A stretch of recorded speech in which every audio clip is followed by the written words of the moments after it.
Ok. Capítulo 2 de Colosenses, del 1 al 3. Vamos a ponernos de pie para darle una lectura a estos 3 versículos. Nos ponemos de pie, por favor. Dice la palabra de Dios, todos a una sola voz. Porque Colosenses 2, 1 al 3. ¿Ya está?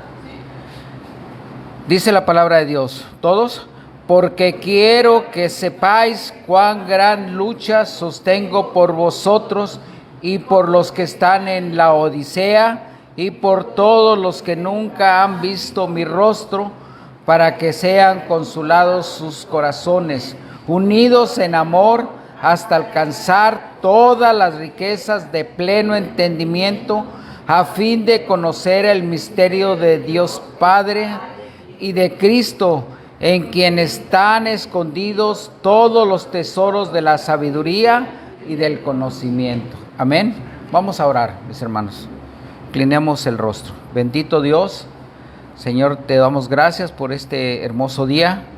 Señor, por tu bendita palabra que va a ser expuesta. Señor, permítenos a cada uno de nosotros, Señor, que tu Espíritu Santo tome el control y que podamos, Señor, abrir nuestros ojos para entender tu bendita palabra. Gracias por cada uno de los que hoy estamos aquí reunidos.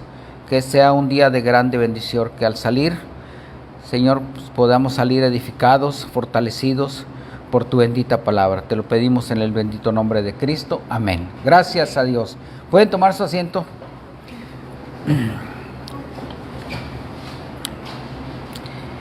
Pues hoy iniciamos con el capítulo 2 de este libro de Colosenses. El tema de este sermón es cualidades de un ministro llamado por Dios. ¿Pablo fue llamado por Dios? Claro que sí, ¿verdad? Ya lo leímos en el estudio pasado que Pablo, camino a Damasco, un día fue cegado por una luz, cayó al suelo y le dijo el Señor: ¿quién eres tú? Señor, lo reconoció. ¿Y qué quieres de mí? Entonces, ahora vamos a ver qué cualidades puede o debe de tener un ministro llamado por Dios. En el contexto, mis hermanos, hace aproximadamente 2 o 3 semanas que estuvieron nuestros hermanos compartiendo con nosotros el último sermón del capítulo 1, la última porción del capítulo 1. El apóstol Pablo, el escritor de esta carta, nos reveló un misterio que había entre los gentiles. ¿Cuál era ese misterio? Si alguien se recuerda cuál era ese misterio, dice ahí en el 1:27 de Colosenses, que es Cristo en vosotros la esperanza de gloria. Es ese un gran misterio, que en Cristo tenemos una esperanza de gloria. Aparentemente, pues no lo podemos entender, pero cuando al término de esta sermón vamos a entender qué es lo que nos quiere decir Pablo. ¿Por qué nos reunimos aquí todos los domingos? ¿Venimos a reunirnos como un club social o venimos a alabar a Jesús, el Hijo de Dios? ¿Por qué? Porque Jesús es el que vino a revelarnos la palabra de Dios a cada uno de nosotros, al hombre en particular. Jesús es el que descendió y nuevamente ascendió al cielo. Lo vimos también hace unas semanas cuando estuvimos viendo lo de las 7 palabras, ¿verdad? Murió y resucitó y ascendió al cielo. Así que Jesús es la esperanza de cada uno de nosotros y quien nos ha venido a dar a conocer las riquezas de la gloria, reveladas no solamente a su pueblo, al pueblo judío, sino a los gentiles. Recordemos que el Evangelio fue extendido a todo pueblo, a toda criatura y a toda nación, de los cuales nosotros también estamos aquí, los gentiles. Y Él es el mismo Dios que nos llamó, el mismo que nos sostiene y nos va a sostener hasta que lleguemos a su presencia, pero si nosotros permanecemos en su palabra. Él nos ha dado una hermosa promesa: permanecer con nosotros hasta el fin de los tiempos.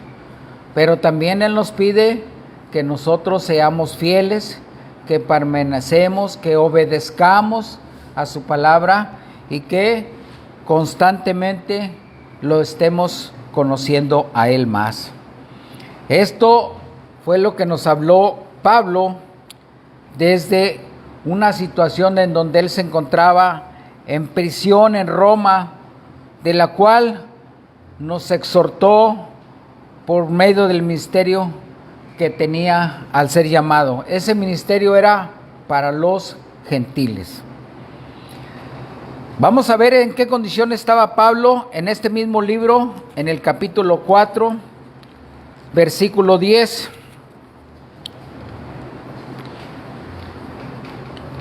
¿Qué dice por ahí? Alguien que me lo lea por ahí, Víctor. Versículo 10.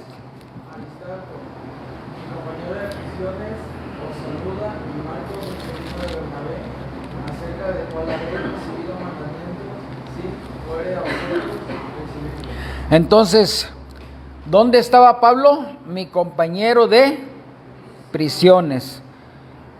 Igualmente ahí en el 18 lo vuelve a recalcar, en el 18. Nuevamente, Víctor. La salutación de mi propia mano de Pablo, acordaos de mis prisiones, la gracia sea con vosotros. Amén.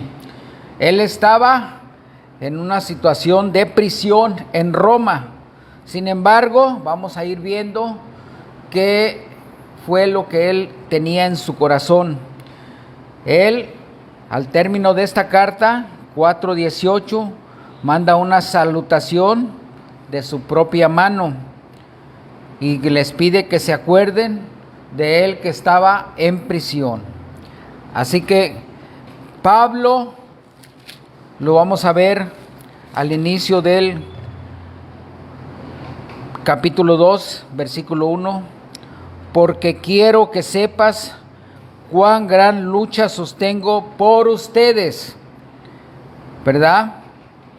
En medio de esa prisión, de ese sufrimiento que estaba mencionando Pablo, oraba fervientemente para que los creyentes que estaban en aquel lugar de Colosas, a quien les envía esa carta, porque es la carta a los colosenses, a la iglesia de Colosenses, y les pide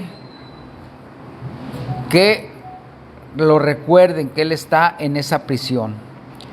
Muchos, dice ahí, muchos ni siquiera han visto mi rostro, ni Pablo los conocía, ni mucho menos ellos lo conocían a él. Sin embargo, él oraba fervientemente por aquella iglesia de Colosas y pedía para que fueran llenos del conocimiento de Dios y fueran dignos, merecedores de esa esperanza de gloria que ya nos contó en el capítulo 1, ¿verdad? Por lo que, y luego les dice, pero él pedía no solamente por la iglesia de Colosas, sino por los que están en la Odisea, que era otra iglesia que estaba ahí cerca, ¿verdad? Muchas veces los creyentes pensamos que la voluntad de Dios solo abarca planes futuros. Sin embargo, Pablo nos dijo que la voluntad de Dios tiene que ver con nuestras vidas presentes, es decir, cómo debemos vivir delante de Dios. Es decir, debemos de dar frutos dignos de arrepentimiento para dar frutos de toda buena obra. Y por eso Pablo resalta la supremacía de Cristo por encima de lo que el mundo nos ofrece a cada uno de nosotros. Cristo es superior. Él resalta la supremacía de Cristo sobre todo lo que el mundo nos ofrece allá afuera. Inclusive a veces en nuestra propia casa, a veces ahí nos apartamos o no estamos firmes en la palabra de Dios. A veces tenemos tiempo, no leemos. A veces tenemos tiempo, no oramos ni al levantarnos ni al acostarnos. Entonces, Pablo nos pide que demos frutos de buena obra, que seamos dignos representantes de ser seguidores de Cristo, y lo pone a Él en una supremacía más alta de todo lo que el mundo nos ofrece. El mundo nos ofrece por medio de las redes sociales, por medio de la telefonía, del internet, de la televisión, nos ofrece muchas cosas diariamente por las cuales nos podemos distraer. Sin embargo, Pablo resalta muy claramente: Cristo es superior a todas esas cosas, ¿verdad? Entre ellas, las filosofías huecas, los engaños vanos, las tradiciones y culturas de cada pueblo, pero sobre todo estemos preparados para reconocer las falsas enseñanzas y muchas doctrinas y argumentos que se oponen precisamente a esa supremacía de Cristo, ¿verdad? Porque hay en muchas congregaciones que ponen y que exaltan más al hombre, exaltan al ministro, exaltan cualquier cosa y a Cristo lo ponen en segunda parte. Tengamos cuidado con eso. ¿Por qué? Porque Cristo es supremo en todo. Pablo, el escritor de esta carta, en estos 3 versículos nos va a dar un enfoque de la gran aflicción que tenía por esta iglesia de Colosas. Y aunque él no plantó esa iglesia ni la conoció personalmente, aún así se preocupó profundamente por ella y constantemente recibía noticias acerca de esos hermanos que estaban ahí en Colosas. Esta preocupación abarcó inclusive, como ya lo leímos, la iglesia de la Odisea, que estaba en un poblado cercano a Colosas, ¿verdad? Por eso cuando dice: y por todos los que nunca han visto mi rostro, nosotros podremos estar incluidos en esa oración que Pablo hacía, porque nosotros tampoco hemos visto su rostro. Conocemos su palabra, conocemos lo que él escribió, conocemos su testimonio que él nos dio, conocemos todo lo que él habló de Cristo por medio de él. Pablo fue utilizado grandemente por el Señor Jesucristo para que nos dejara escritas estas cartas, que son de gran edificación para las iglesias, que son de grande fortalecimiento para cada uno de nosotros. Y por eso es que nuestra vida espiritual debe de estar cerca, totalmente cerca a la palabra de Dios. En el Nuevo Testamento vamos a encontrar no solamente la vida de Pablo, sino vamos a encontrar todo lo que el Señor le reveló, porque él fue llamado directamente por el Señor un día, ahí camino a Damasco, y de ahí se lo llevó a un lugar en donde él lo preparó para que cuando volviera a aparecer, él fuera de grande bendición y sacara el evangelio, no solamente que estuviera ahí en Israel, no que estuviera ahí a los judíos, sino que el ministerio de Pablo fue a los gentiles, de los cuales nosotros estamos incluidos. Así que se preocupó grandemente por aquella región, y así que ello nos lleva a una reflexión de que su lucha no solamente era por aquellos, sino que todos aquellos que nos reunimos en la actualidad para agrandar el reino de Dios. Es decir, ¿cómo vamos a crecer las iglesias? ¿Cómo van a crecer las iglesias? ¿Cómo se va a agrandar el reino de Dios? Pues nosotros tenemos que predicar, tenemos que salir a compartir, tenemos que invitar, tenemos que hablarle a la gente de Cristo, que vea en nosotros el testimonio fehaciente de que somos seguidores de Cristo y que Él es el que vino a la tierra a darnos esa salvación grandiosa, ¿verdad? Porque ciertamente nuestra vida es limitada, como ya lo dijimos. Un día partiremos de este mundo y de nosotros depende a dónde queremos estar, en la gloria o retirados de la gloria, en un lugar de condenación. La Odisea era una de las 7 iglesias mencionadas en Apocalipsis capítulo 3, si me lo vamos a ver aquí en la pantalla, capítulo 3, versículo 14. Apocalipsis capítulo 3, versículo 14. ¿Quién me lo puede leer, por favor, hermana? Escribe al ángel de la iglesia en la Odisea: he aquí el amén, el testigo fiel y verdadero, el principio de la creación de Dios, dice esto: yo conozco tus obras, que ni eres frío ni caliente. Ojalá fueses frío o caliente. Hasta ahí. Entonces, fue mencionada esta iglesia, aunque Pablo nunca le mandó una carta, pero sin embargo era una iglesia también que estaba creciendo. Sin embargo, ahí en Apocalipsis, el escritor de este libro, el apóstol Juan, la mencionó como una iglesia fría, ¿verdad? Que no era fría ni caliente, más bien, sino una iglesia ¿qué? Tibia. Pablo supo que había graves peligros en estas iglesias, y esto causó un gran conflicto en su corazón. Desde donde estaba él en aquella prisión le llegaban noticias de las iglesias que él había fundado y de las que estaban alrededor. Entonces eso le creó en su corazón un gran pesar, un gran conflicto. ¿Por qué? Porque él decía, estoy aquí encerrado. No se sentía mal porque él decía, estoy encerrado por causa de Cristo, por causa de compartir el evangelio, ¿verdad? Pero él tenía una gran aflicción por aquellas iglesias y le llegaban noticias de iglesias que él inclusive, como dije, no las había fundado, ¿verdad?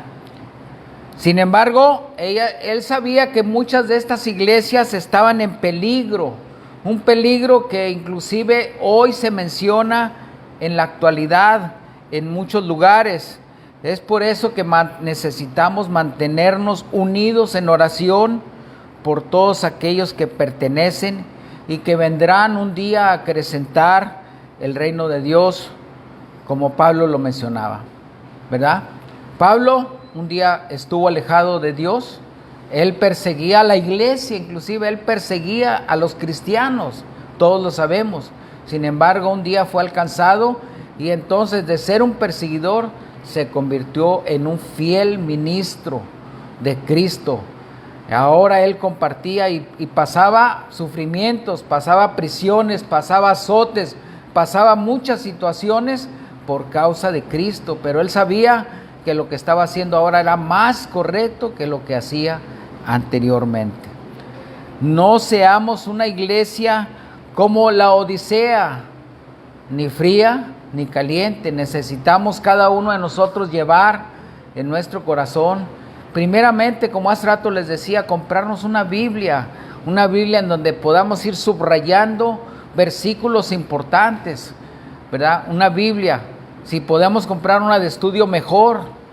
La Biblia no es para guardarla, para tenerla ahí alzadita o tenerla abierta en un salmo. La Biblia es para estudiarla, para entenderla y para aplicarla a nuestra vida. Es la palabra de Dios y aparte le debemos de tener un gran respeto porque es la palabra sagrada que Dios nos ha dejado para escudriñarla y para que un día podamos estar en su presencia de Dios si la obedecemos.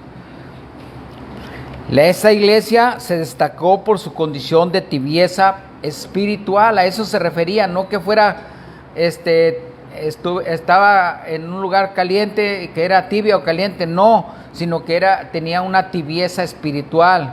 Sus miembros tenían problemas, la iglesia no oraba, la iglesia no se reunía como tal a compartir la palabra de Dios, no había a lo mejor estudios, no había mucha comunión entre los hermanos, así que había una serie de situaciones graves que en lugar de mantenerlos juntos, unidos, los hacía que se separaran, los hacía que tuvieran sus diferencias, ¿verdad? Entonces, todas esas tipos de comentarios le llegaban a Pablo hasta su lugar donde estaba y él sentía una gran aflicción en su corazón. Decía, ¿qué estoy haciendo aquí? Quisiera estar allá para animarlos, pero aún en medio de su aflicción, él escribía esas cartas. Le escribió cartas a todas las iglesias. Le escribió una carta grandísima a la iglesia de Roma. Le escribió una carta a los hermanos a los Gálatas. Le escribió a iglesias de Corintios, a los Efesios. Le escribió cartas personales a Tito, a Timoteo, que aún en la fecha están aquí en la Biblia y que son de grande bendición y de grande adoctrinamiento para nosotros, para que sepamos cómo debemos conducirnos, inclusive dentro de la iglesia, son de grande edificación. Así que no perdamos de vista la persona de Cristo. Cristo debe llenar nuestra mente y debe de llenar el corazón de cada uno de nosotros durante toda la semana, aún en medio de todas nuestras actividades cotidianas, de nuestro trabajo, de nuestras actividades en el hogar, de las actividades en el cuidado de la familia, en el cuidado de cada uno de nosotros. Siempre debemos de tener en nuestra mente que Dios es el Ser Supremo que vino a la tierra a morir por nuestros pecados. Y de esa forma nosotros pasaremos a un proceso de santificación, es decir, apartarnos todos los días para dejar esa vida que llevábamos anteriormente. Ya no más mentiras, ya no más engaños, ya no más situaciones incorrectas que les agradan a Dios. A lo mejor el ser humano no ve que hacemos cosas incorrectas porque a veces las hacemos dentro de la intimidad de nuestra recámara, de nuestro hogar, pero acordémonos que Dios sí conoce nuestro corazón, que Dios nos está viendo, Él es nuestro creador y que a Él es al que le debemos la obediencia y que Él un día nos va a tomar de su mano y que nos va a llevar. De nosotros depende. Así que no hay ninguna referencia de que Pablo haya llegado a Colosas ni a la Odisea en sus 3 viajes misioneros. En el tercer viaje estuvo cerca, pero por alguna razón el Espíritu Santo se lo prohibió. Sin embargo, en esta carta manifiesta su gran preocupación por todos los que nunca han visto su rostro. En el versículo 2 dice, para que sean consolados sus corazones, unidos en amor, hasta alcanzar todas las riquezas del pleno entendimiento, a fin de conocer el misterio de Dios el Padre y de Cristo. Ahí está en la pantalla, ¿verdad? El versículo 2 de Colosenses 2:2. En este versículo, nuevamente Pablo escribe su gran preocupación por sembrar en estas iglesias las virtudes más importantes del reino celestial, para que sean consolados sus corazones. Y a eso venimos a la iglesia, ¿verdad? ¿A qué venimos a la iglesia? ¿Nomás a escuchar? Venimos para que la palabra de Dios nos dé consuelo, ¿verdad? Leemos su palabra no solamente para conocerlo, sino para que la totalidad de nuestra humanidad reciba consolación, ¿verdad? Que podamos estar en su palabra constantemente leyéndola y eso nos traiga a nosotros consolación en nuestro corazón, paz, tranquilidad, gozo. Cuando vengamos a la iglesia debemos de hacerlo con gozo, con júbilo, porque vamos a la iglesia a alabar a nuestro Señor. No solamente esa consolación incluye un abrazo, no solamente incluye una palmadita, como a veces en una situación de crisis damos una palmadita en el hombro a una persona conocida o inclusive a un familiar, o una palabra de ánimo, adelante. No, la consolación de cual nos está hablando Pablo es una cosa más profunda. ¿Por qué? Porque nos dice, ánimo, adelante, sé firme porque tenemos una esperanza de gloria en Cristo Jesús. Cristo debe de ser nuestro máximo referente. La iglesia venimos para recibir ese consuelo, esa esperanza de que en Cristo estamos completos. Y estamos unidos en amor. Esto significa una unión compacta, un vínculo mayor que nos debe unir, y es el amor en Cristo. Cada uno de nosotros venimos por agradar a Cristo, por obedecer a Cristo, porque no venimos por agradar al que está aquí al frente, no venimos por agradar a la que nos invitó, no venimos por agradar a nadie, debemos de venimos a agradar a Cristo. Es el único motivo por el cual debemos de venir y leer la palabra y orar, porque al orar tenemos comunión directa con Él, y al leer su palabra estamos en contacto directo con la palabra de Dios. Este es el pegamento, el amor de Cristo es el pegamento que nos debe de mantener así juntos, unidos. Es un pegamento más fuerte que cualquier pegamento que exista, el pegamento más fuerte, ¿verdad? No nos debe de separar nada hasta alcanzar las riquezas del pleno entendimiento. Eso nos debe llevar a una plena seguridad para cumplir todos los propósitos de Dios. Hace rato hablábamos que había patriarcas, hubo profetas que tuvieron un llamado para cumplir con un propósito específico. Así cada uno de nosotros tenemos que cumplir el propósito por el cual fuimos llamados a Cristo. No solamente ver que queremos la salvación, sino que cuál es nuestra misión aquí en la tierra mientras tengamos vida. Y es aprender, conocer, ser obedientes, llamar a otros, buscar a aquellos que andan perdidos, porque están como una aguja en un pajar escondidos ahí, y tenemos que ir a buscar, escudriñar, compartirles, darle nuestro testimonio y atraerlos hacia Cristo. Ese es un hermoso mensaje que Cristo quiere que nosotros lo llevemos a la práctica. No solamente que lo aprendamos y que lo tengamos aquí, sino que lo llevemos a la práctica. Vayan y busquen, id y compartir del Evangelio a toda criatura, a todo pueblo, a toda nación. Ese es un mensaje que está ahí y no es opcional. Es un mensaje que es una responsabilidad para cada uno de nosotros. Lo debemos de hacer en la medida en que nosotros vayamos entendiendo, en la medida en que nosotros vayamos creciendo, en la medida en que vayamos conociendo más a Cristo. La profundidad de esta oración de Pablo y que contiene en este versículo 2 la podemos dividir en dos partes. Primero, él pide que nuestros corazones sean consolados.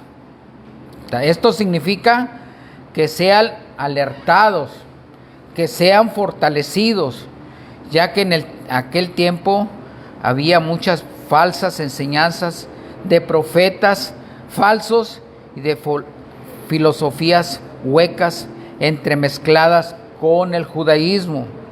De ahí surgió precisamente el gnosticismo y muchas de las doctrinas que inclusive han proliferado a lo largo del mundo. El gnosticismo se extendió por todo el Imperio Romano durante muchos años y ha proliferado porque ha llegado inclusive hasta estos tiempos. Aún vemos que hay lugares en donde se comparte mucho esta teoría, esta doctrina errónea del gnosticismo. La segunda parte es que todos los santos nos mantengamos en comunión unos con otros para presentar un flanco firme contra los ataques del enemigo, sin dejar de manifestar nuestro amor en Cristo. Es un principio muy claro en la Escritura que el Señor revela sus misterios a los que están cerca de Él. Y no es coincidencia que Pablo, que un día fue perseguidor, recibiera grandes revelaciones de Cristo. No es coincidencia porque él fue llamado directamente por Cristo. Así que a nosotros, si ahora conocemos el misterio de la palabra de Dios, Él nos ha llamado, ya tenemos que cumplir con ese propósito. No importa que sea un joven, no importa que sea un varón, no importa que sea una mujer joven o ya un poco mayor, no importa que sea un niño, hasta un niño puede recibir la palabra de Dios y la puede obedecer. Pero ahí en ese caso, pues sabemos que el mayor, los papás son los que van a ir guiando a los niños, ¿verdad? Así que las revelaciones de Cristo nos deben de mantener juntos y unidos. Y cuanto más firmemente estemos en la fe cristiana, más plenamente estaremos convencidos de la verdad de la revelación y menos peligro tendremos de extraviarnos por las falsas enseñanzas, ¿verdad? Como en aquel tiempo. Por supuesto, las falsas enseñanzas se mantienen hoy en los tiempos actuales, ¿verdad? Vayamos a Hebreos 6, capítulo 6, Hebreos.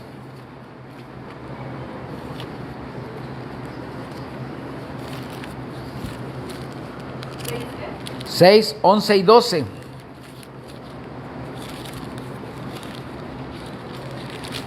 A ver, ¿quién me la lee por ahí, por favor? 11 y 12. 6, 11 y 12. Pero deseamos que cada uno de vosotros muestre la misma solicitud hasta el fin, para plena certeza de la esperanza, a fin de que no os hagáis perezosos, sino imitadores de aquellos que por la fe y la paciencia heredan las promesas. Ahí está, ¿verdad? Hebreos 6, del 11 al 12, a fin de que no nos hagamos perezosos, sino imitadores de aquellos que por la fe y la paciencia heredan las promesas. Nosotros primeramente debemos demostrar nuestra fe y después tener paciencia para aquellos que ya están caminando en el camino del Señor. Y también vamos ahí adelantito en Hebreos 10, 22 al 25.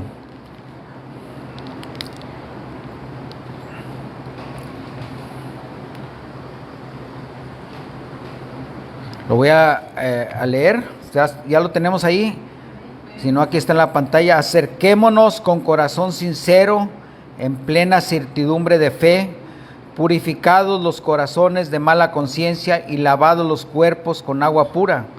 Mantengámonos firmes, sin fluctuar, la profesión de nuestra esperanza, porque fiel es el que prometió.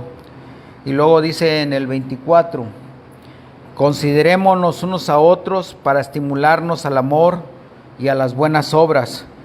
Todos leamos ahí, no dejando de congregarnos como algunos tienen por costumbre, sino exhortándonos tanto más cuando veis que aquel día se acerca.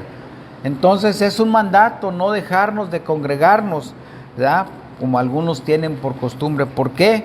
porque cada día están más cerca los días peligrosos. Cada día la maldad va en aumento, cada día nosotros tenemos más edad, cada día las situaciones de inseguridad están cerca en el mundo y no sabemos qué día podemos partir. Las enfermedades, el COVID se llevó mucha gente que no estaba preparada. Decía, yo estoy sano, yo estoy bien, estoy muy lejos de irme, y sin embargo mucha gente partió de este mundo sin estar preparada espiritualmente para irse de este mundo. Así que el día de salvación es hoy, porque el mañana nadie lo sabe. Amén.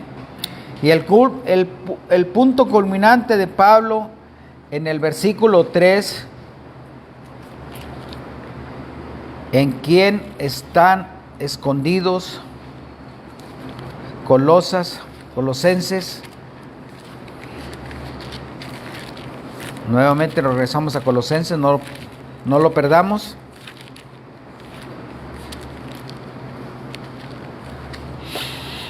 Dice, en quien están escondidos todos los tesoros de la sabiduría y del conocimiento. Estos misterios y tesoros escondidos de Dios siguen refiriéndose a la verdad de la iglesia y a Cristo como la cabeza del cuerpo y a cada uno de nosotros como miembros de ese cuerpo. Recordemos que la iglesia es un cuerpo y que cada uno de nosotros somos miembros. Uno puede ser un dedo, uno puede ser un pie, uno puede ser otra mano, otro puede ser una mano, pero la cabeza de todo ese cuerpo, ¿quién es? Cristo, ¿verdad? Cristo es la cabeza y nosotros debemos de estar conscientes y plenos de la grandeza de esa cabeza y recurrir a Él en cada petición. Porque pasamos aflicciones, sí, pasamos aflicciones, pero ¿a quién tenemos que recurrir? Tenemos que recurrir a Él, tenemos que recurrir a Cristo en cada necesidad, en cada emergencia. Él está con nosotros, Él está con su pueblo, Él posee todos los atributos de Dios, Él posee todos los atributos de Dios porque Él es Dios. Recordemos que es un solo Dios en tres personas, Dios Padre, Dios Hijo, Dios Espíritu Santo.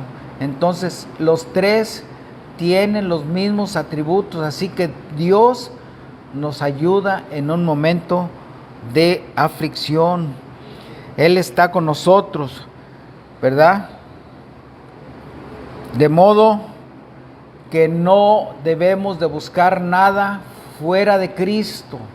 No debemos de buscar en otros lugares. Ya ustedes, cada uno de nosotros en nuestra vida anterior, buscamos en muchos lugares. Inclusive nosotros mismos nos sentíamos fuertes. Yo puedo. Yo hago esto. Pero recordemos que a veces vamos con nuestras propias fuerzas. Llega un momento que nuestras fuerzas se acaban.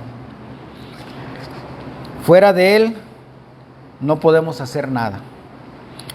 Todo está revelado en su palabra y los tesoros de Cristo están escondidos para los incrédulos e incluso para aquellos creyentes que no quieren conocer íntimamente a Cristo. ¿Por qué?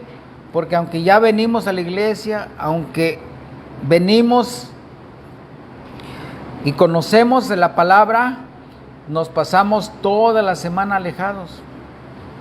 En toda la semana no nos volvemos a acordar de Cristo hasta que viene el domingo y alguien nos invita o voy a ir a la iglesia porque no tengo otra cosa que hacer.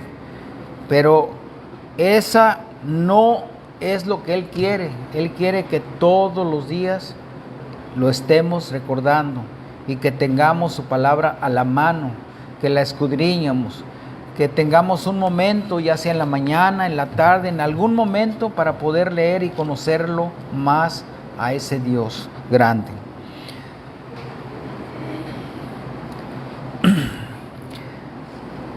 Cristo es la encarnación de la verdad.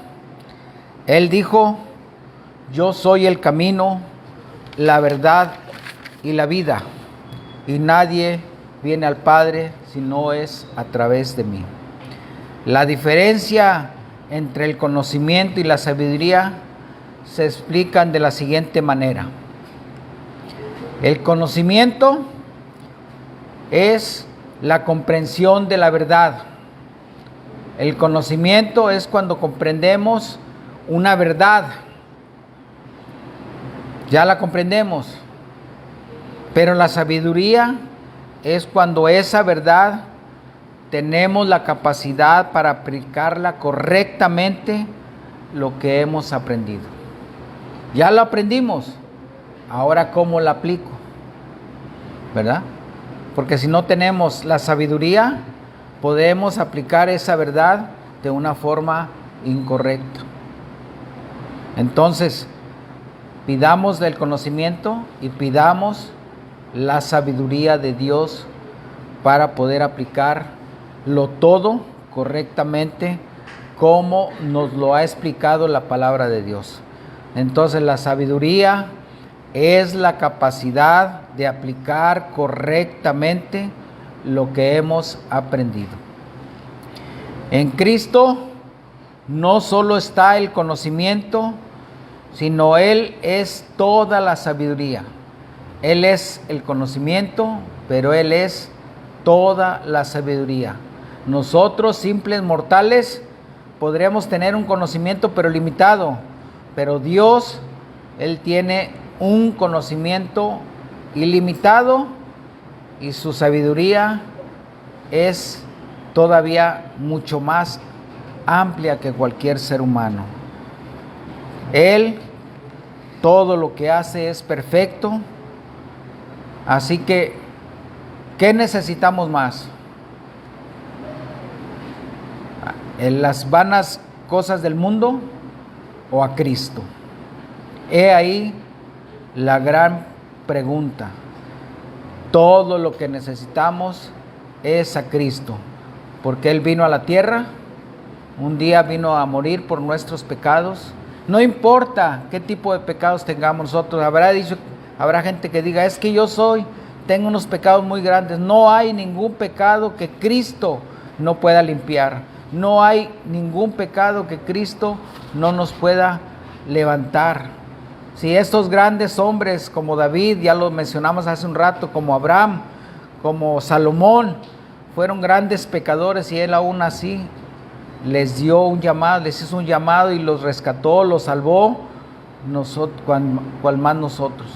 Nosotros no somos diferentes a esos grandes hombres que llamó Cristo, que llamó Dios. Nosotros somos igual, pecadores, y nuestros pecados no son diferentes a los que tuvieron aquellos. Así que no hay pecado que Dios no pueda quitarnos, lavarnos, y Él si nos ha tomado de la mano, mantengámonos cerca de su palabra. Amén. Así que todo lo que necesitamos es Cristo. Apréndanse eso, llévenselo como en sus mentes y oremos para terminar con los hermanos.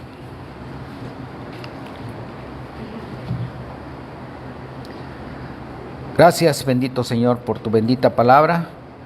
Señor, gracias porque nos has permitido estar aquí reunidos, Señor. Gracias porque tú eres todo para nosotros, Señor. Gracias por el conocimiento, Señor. Gracias porque tú nos has llamado, Señor. Y gracias por tu bendita palabra. Gracias por tu Hijo amado, Cristo Jesús.